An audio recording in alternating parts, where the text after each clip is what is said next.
Thank you very much, Ahmed, and thanks for inviting me. I really like this session, and thanks for the kind words because you yourself are so good. Um, so you've asked me to speak about stimulation protocol for endometriosis in IVF, and yes, we were debating when IVF should be done, and I could see some of the questions coming in, whether IVF should be done in patients of with endometriosis and when it should be done. Should it be different from other people? But again, it's a decision that you take on the couple basis. Mostly after 2 years of trying, we say that IVF will give you chances over and above your natural chances. So you make the decision for IVF when the chances with IVF are higher than the natural chances. You do reduce the duration if the age is higher, then obviously you have to individualize the couples.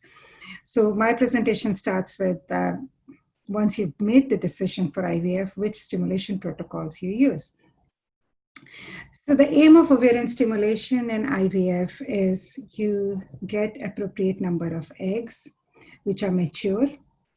No ovarian hyperstimulation because we want to provide the treatment, which is very safe.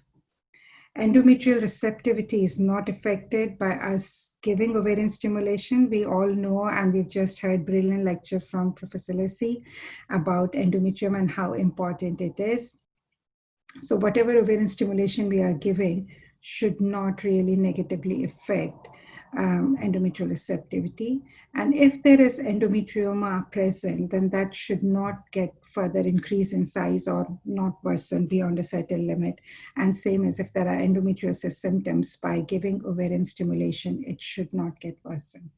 So these are the aims for ovarian stimulation in general anyway. But the question is, should we be having different protocols in endometriosis patient compared to non-endometriosis patients?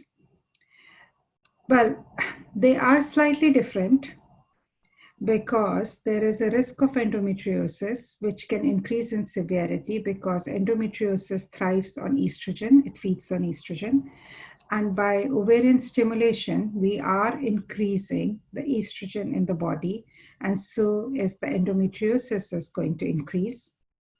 As already mentioned, that endometrioma may increase in size, and that is one of the reasons why people who operate on it, and I know there is debate in the evidence whether we should operate or we should not operate, and more evidence is moving towards we should not operate. But endometrioma does increase in size, and if you are repeatedly doing IVF 1, 2, 3 cycle one after another, the endometrioma, you'll be surprised, sometimes double in size by the time you reach second or third cycle. There is also some evidence that fewer oocytes are retrieved in those who have got endometrioma or severe endometriosis. And again, I'm not a basic scientist, but there are kinins and lots of other factors get released, which may have impact on the oocyte quality as well. And there is also some evidence from the observational studies that we have higher cancellation rate because when we give the same dose, women with endometriosis do not respond so well. But again, the problem with all these evidence is that endometriosis is very poorly recorded in any of the large registries. I'll give you even example of HFEA registry, which is in UK. Every single treatment of IVF, which is done in UK, is reported in that registry. We do register the cause of infertility. All it registers is endometriosis, but it doesn't register any severity, whether there's endometrioma or not. So that is why, and that is similar in other registries as well. And that is why this evidence is mostly extrapolated. So we have to take them with a pinch of salt.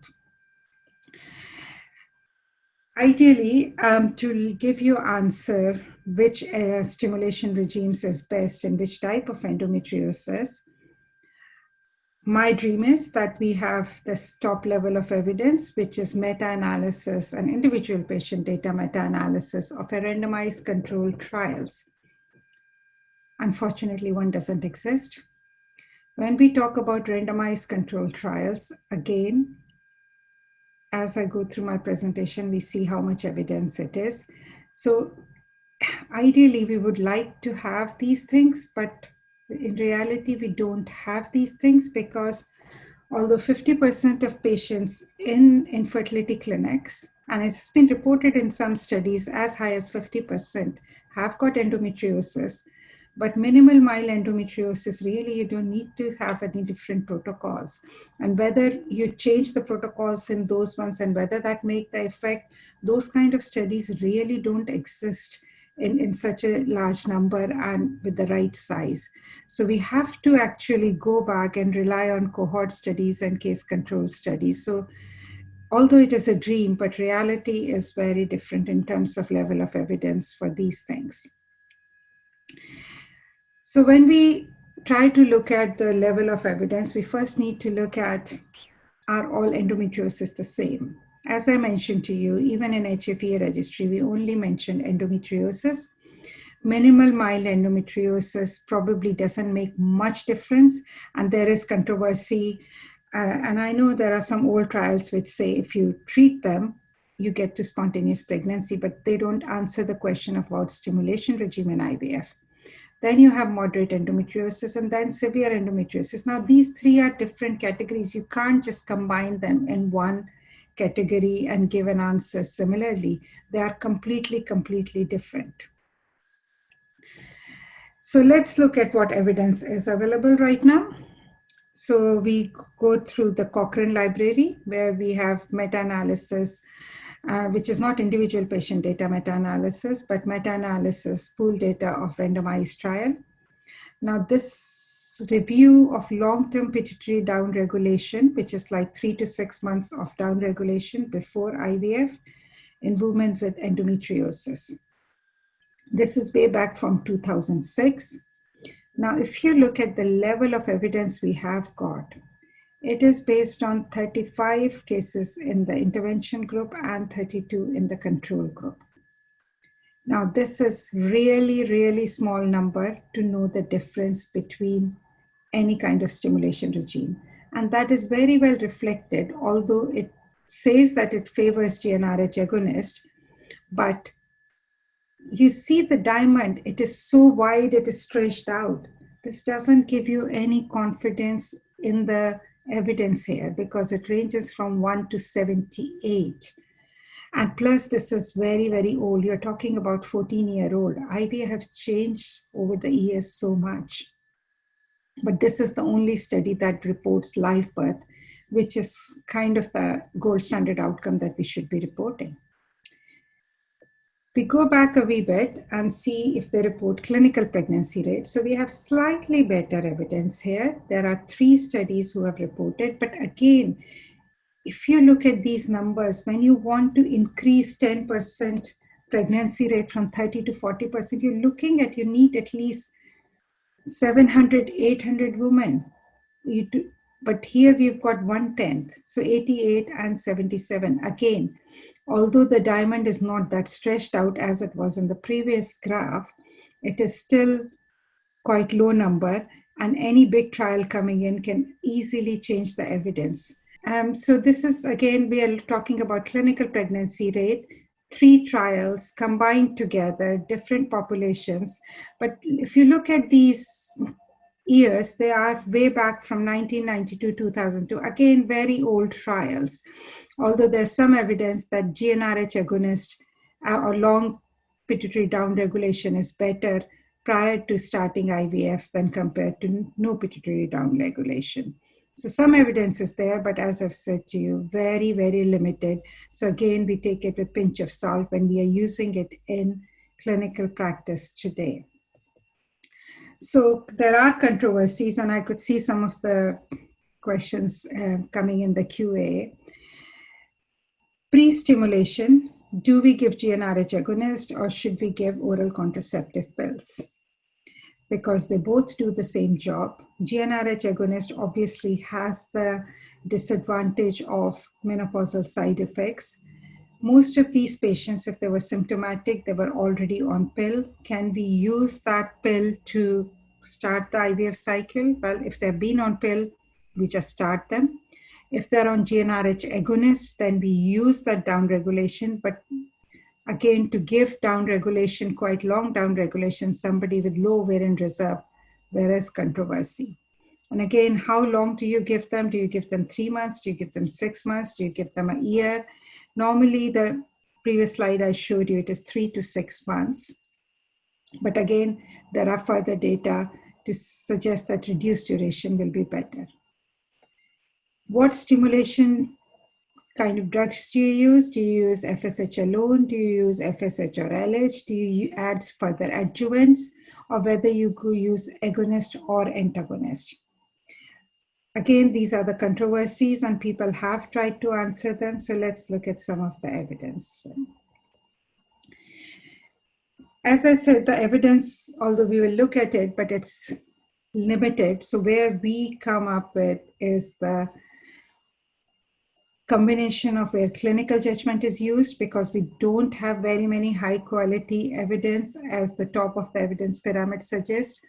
We look at the scientific data. We also have to value patients' preferences, which is very, very important. And most randomized trials miss that, because unless patient is happy with that, patient is buying into what you're giving them, then it's of no value. So all these three need to combine to give you evidence-based medicine, especially when the evidence is not clear-cut one way or the other.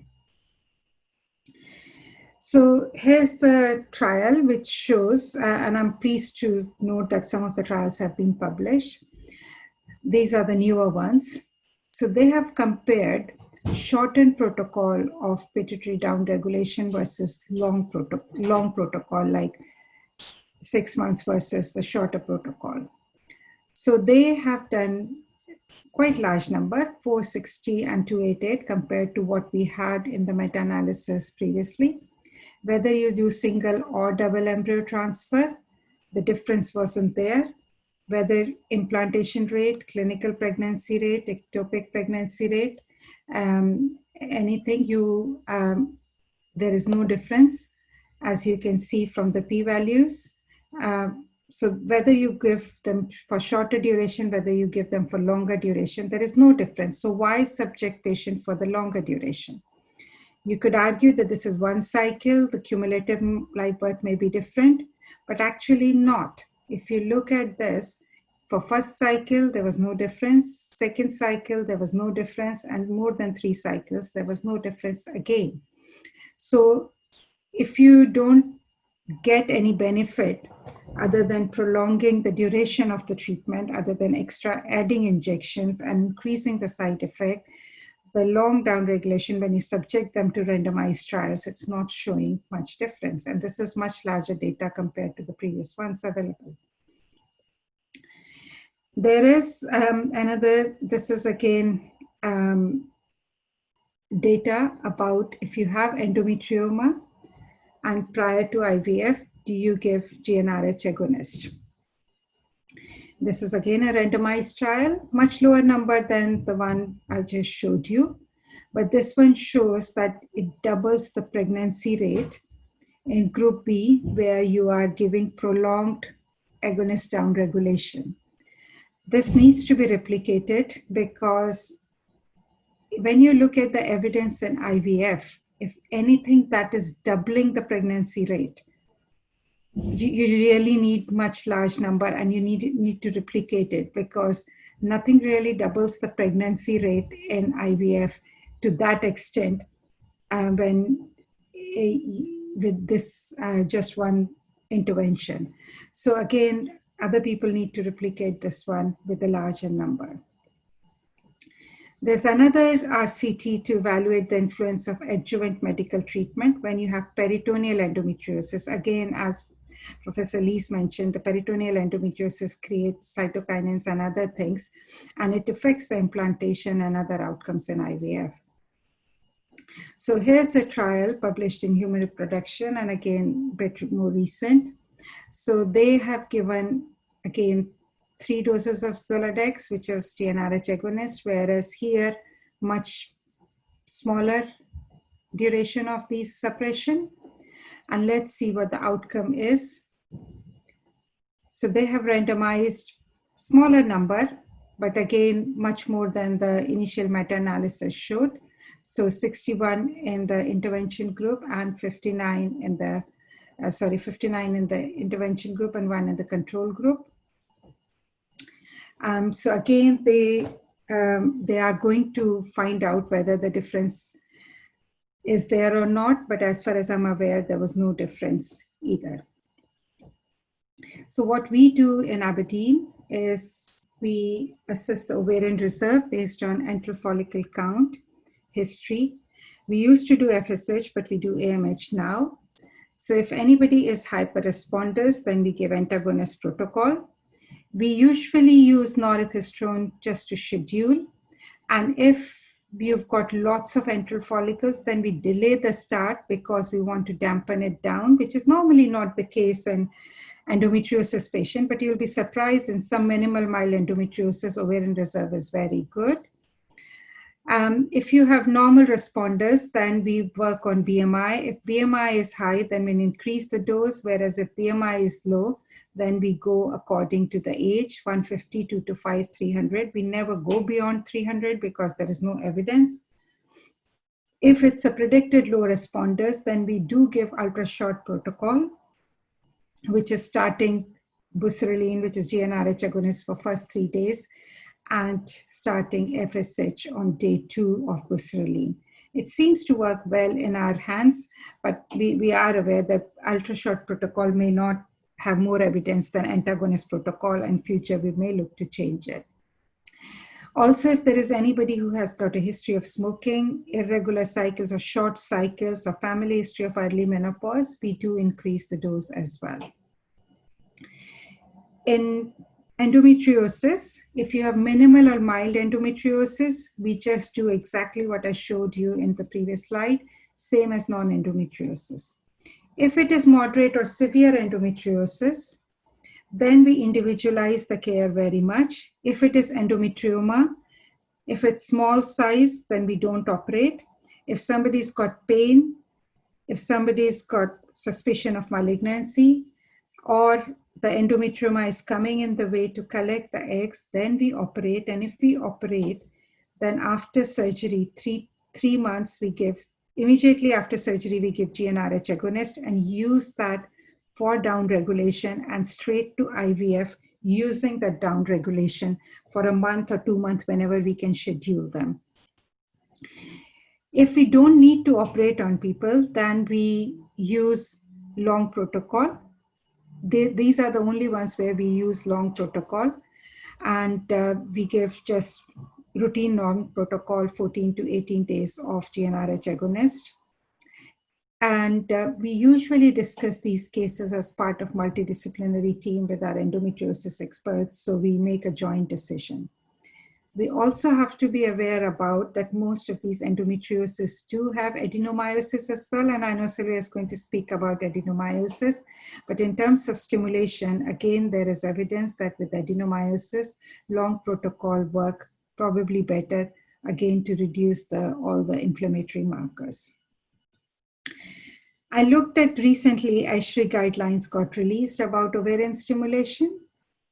And I read the full guidelines to see if they have made any recommendations for endometriosis, but they haven't really made any specific recommendations for endometriosis, which made me think that probably we should be just treating endometriosis patients as other patients. So same as with low responders, you do GnRH antagonist protocol or agonist. I mean, whatever you use in low responders, it doesn't make much difference whether you give 150 or 300. In normal responders, you should be giving antagonist protocol. In high responder, we all give antagonist protocol anyway. When it comes to freezing all or not freezing all, and I know there were some questions about that, we do again individualize the care depending upon the symptoms, depending upon severity of endometriosis, and depending upon how many embryos are there. If somebody gets old age, only one good quality embryo, I won't be comfortable in freezing just because they have got endometriosis. And we see pregnancies right, left, and center with that. In future, I think there are more trials coming as well, because there are a few protocols published, which I would like to share with you. So this is a trial comparing again long-acting GnRH agonist prior to IVF Erixi. So they have published the protocol. So hopefully in future we'll get a bit more answers. And since more trials are going to come, we might be able to get top quality evidence. So what they're going to do is starting GnRH agonist in the short protocol from day 2 and FSH administration soon after this, compared to this other protocol where they're giving 2 GnRH agonist in endometriosis patient and then doing their gonadotropin stimulation, which is a longer version. So let's see what they come up with. Again, there is another protocol being published which was one of the controversy, that whether you give oral contraceptive versus long-term pituitary desensitization prior to IVF ICSI, again in moderate to severe endometriosis. So they are again going to randomize 165 in both arms, 3 months use of oral contraceptive versus 3 months down regulation. So we'll be looking forward to their results as well. My suggestion would be reading all the literature, and what we have currently now would follow the ESHRI guidance that keep it simple, minimal mild endometriosis, treat them exactly the same as rest of the people, and follow the simple chart. It is very simple, nice diagrammatic representation, minimal intervention. Antagonist protocol seems to favor all. Don't go beyond 300 and monitor just by ultrasound. HCG trigger for most patients unless it's a hyper-responder. Fresh embryo transfer, because with freezing, although you could say that with endometriosis, with all the inflammation and effect on endometrium is there are now risks with freezing all embryos, and the risks are coming in picture now. So we have to keep that in mind. Ultimately, we don't just want live birth or a positive pregnancy test. We are talking about having a healthy baby. So these cases, severe endometriosis, moderate endometriosis, have to be individualized depending upon everything else. Don't just have a blanket policy of freeze all. So I'd be happy to answer any questions with that message. Thank you very much again. Thank you very much for an excellent, wise, simple, and educative presentation, Professor Abha. Thank you. Thank you very much. So your advice is to keep it simple as much as we can. Absolutely. The whole point of keeping it simple is you can then compare things as well. If you do too much additions of various things, then the number goes down, and then you don't know, you can get pregnancy from that, and you would think with n equal to 1, the patient gets pregnant, but that's not evidence really. So you have to keep it simple so that you can then compare results, minimize the variation between various patients if we can, and standardize as much as possible. Can you tell us how you select patients for just simple long protocol in endometriosis? Why wouldn't you do antagonists for all? So up till now, what the evidence was that give long protocol as the ones I've showed, but as more and more evidence is coming, we can see the long 2-3 months is not required. People are now reducing it to 1 month. And I would be, I won't be surprised that if anybody was going to compare, and I haven't seen that comparison, that long protocol versus antagonist protocol for endometriosis, there is probably no difference. So why subject patient to long protocol? I haven't seen that evidence yet. And that trial, even if that is conducted somewhere, I'm not aware of it in my searches. I didn't come up of anything. But I won't be surprised. And that's probably why ESHRI hasn't mentioned, despite doing obviously a lot of work in creating those guidelines, they haven't mentioned separately for endometriosis that you should be doing anything different, which kind of makes me, because they did do extensive searches. Did you say anything about pre-treatment in endometriosis? Yes, I did. Because the guidelines do not favor pre-treatment. Yes, so the pre-treatment, as I say, we only in our practice do pre-treatment only for the ones who have had surgery. immediately after the surgery if there is any Yes. delay in starting IVF, because if you've done extensive surgery, you do not want endometriosis to recur and to go there again, just with the waiting list and things that works in NHS. However, if you can do immediate IVF, then just go with that, because pre-treatment, again, you're reducing ovarian reserve and suppressing by giving more suppression. And most of these patients do have compromised ovarian reserve already. So why suppress more and delay the treatment? So I would suggest keep it simple, and antagonist seems to work with whatever dose according to age and ovarian reserve. I have a question here. Mm-hmm. When do you do freeze all in endometriosis? On which protocol you did FET? Again, I mean, as I say, previously we used to do till more and more evidence for freeze-all is coming now. So I'm a bit wary of just doing freeze-all just for the sake of endometriosis, because freeze-all has its own risks. As I say, if somebody's got lots of embryos, then that's absolutely fine. You can do freeze-all and come back. And there is some theory and biological possibility about all the inflammatory markers that are there in endometrium at the time of stimulation and at the time of, and because of endometriosis. But if somebody's got 1 or 2 embryos, then I would just go ahead and do fresh embryo transfer. I have a question here about Visan. It's a long-term Dynogest? Dynogest. Dynogest. You know, Abha, some people are using Dynogest after surgery and before IVF just to suppress endometriosis. Dynogest.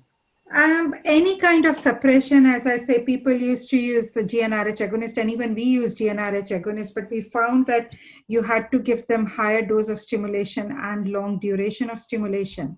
And when we have found we just use antagonist straight away after that, there is no difference anecdotally. So we haven't found the difference. So why subject patients to long down regulations, really? And as I've just shown you the data, the studies which are coming out with the long versus short down regulation, the pregnancy rates are not different. Live birth rates are not different over 3 cycles. So why? And again, there is biological possibility and theory, but you will see most of the things when you test by proper test of randomized trials, they show no difference. We have seen about endometrial scratch. We have seen about pre-implantation genetic screening. There are no differences when you subject them to proper evidence and randomized trials and done in a proper way. I have here a very important question from our dear Professor Salam. He welcomes you, Professor Abha. Thank you. Should we disregard Salam et al. Cochrane review because the numbers are few, or should we wait until more studies are included in the future? Which approach should we do? This is from Professor Salam. Chinese, yeah, it's a good question. The Chinese studies that I've just shown you has got already much higher number. So I think given that those were right in their times, I mean, IVF was different at that time.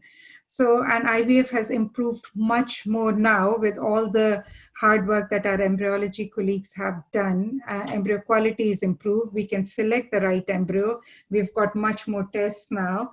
So I wouldn't use that old evidence now, since we do have, by randomized trial, better evidence now. So I would tend to say disregard it at present, and especially with the very wide confidence interval. From Professor Abu Bakr al-Nashar, fertility preservation in endometriosis patients. So fertility preservation, you're absolutely right. In endometriosis patient, we do it. So there are indications when we feel that patients can't have IVF and need to have surgery because the quality of life is affected so much, or there are other indications, say we suspect there is suspicion of malignancy, So at that time, we do collect the eggs and either freeze eggs or embryos, depending upon patient and their relationships and stuff. So we do fertility preservation in those cases, definitely, before surgeons, especially if it's a complex surgery. So if somebody lands up in colostomy, stoma, and other things, then you're further delaying their IVF, and that affects the ovarian reserve. So, but again, these cases are discussed as part of multidisciplinary meeting and individualized on those cases. From Dr. Fadi Adel, can you please again summarize the best protocol for moderate and severe endometriosis patients? So again, moderate to severe endometriosis is not one group, whether severe endometriosis, you have endometrioma, whether you have got symptoms. So what my suggestion would be, if patient is completely asymptomatic, you just follow your normal protocol, as Ashri has really done a good pictorial representation. If somebody has symptoms, they would probably already be on some suppression, either GnRH or OCPs or something. Then use that to downregulate and then start the stimulation on them. Most of these patients do require higher dose, which is, as I say, I don't go beyond 300 at all. And there is no evidence to go beyond that. And again, depending upon how many embryos do you get, you make the decision of fresh or frozen, and depending on the endometrium at that time. So that is what I would do in that. Does that answer your question? I don't know who asked it. Would you read AMH 2.6 in normal women as 2.6 in severe endometriosis? Would you read the same antral count? Similarly, would you give the same dose in two situations? Yes, I mean, I rely quite a lot on antral follicle count because I can see it myself. So I would just go by my antral follicle count and then decide the dose. Antral follicle count, age, and history. As I said, if somebody has been previously, yeah. As in non-endometriotic patients. Yeah, exactly. Same. Yeah. Same. I may err slightly towards, see if I was giving 115 a normal responder, give 2 to 5. But again, that's probably for my sanity. There is no evidence to do one way or the other. That's just to keep me happy rather than evidence. Professor Abha, thank you very much. I know that. Thank you. Can I ask just one more Yes, question? sure, my dear.